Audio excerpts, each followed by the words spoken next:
bồi ba kami nung hoi là ca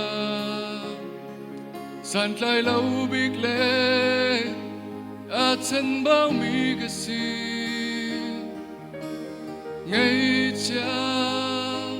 suy lệ mình cho và dòng dễ mình cả ngày mi hi vô lệ ấm lâu sẽ cái gì để chú ý phiền linh chân tâm bia cả bỏ lỡ rong cái bỏ lỡ nàng đi cần nát chúa giờ đi ô nâng ném bồi ba run cái xoay tràn lô cái gì nên cần đợi tơ tràn toa bỏ lỡ đi óc là dây man cái ngày lâu bồi ba sân san lại lâu cái gì cái tuan óc gần mình làm tiếng lâu mi cái gì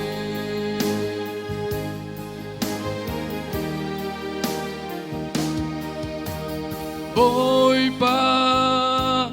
kami nung hoi lukin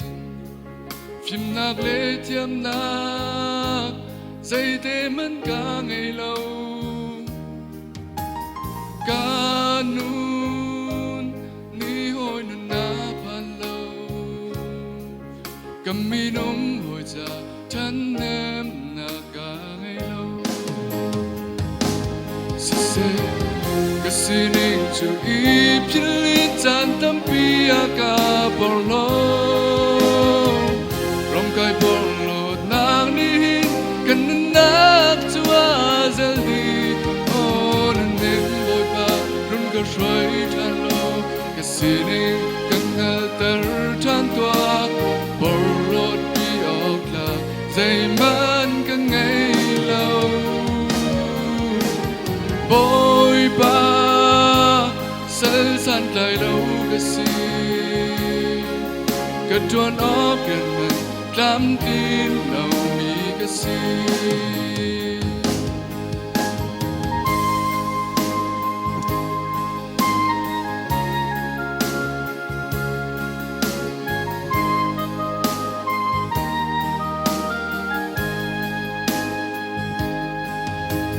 bồi ba cây na sân na khi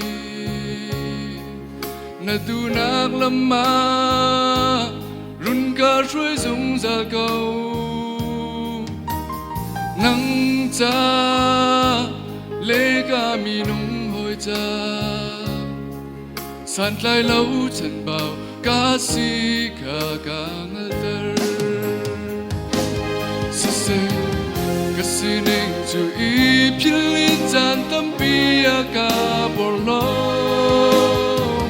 rong cái bỏ lỡ nàng nín cần nát chúa giờ đi ô đừng em bồi ba run cái xoay tràn lô cái gì nên cần tơ tràn toa bỏ lỡ đi óc là dây man cái ngày lâu bồi ba san lại lâu cái gì cái tuan óc gần mình làm tin lâu mi cái gì bồi ba san lại lâu cái gì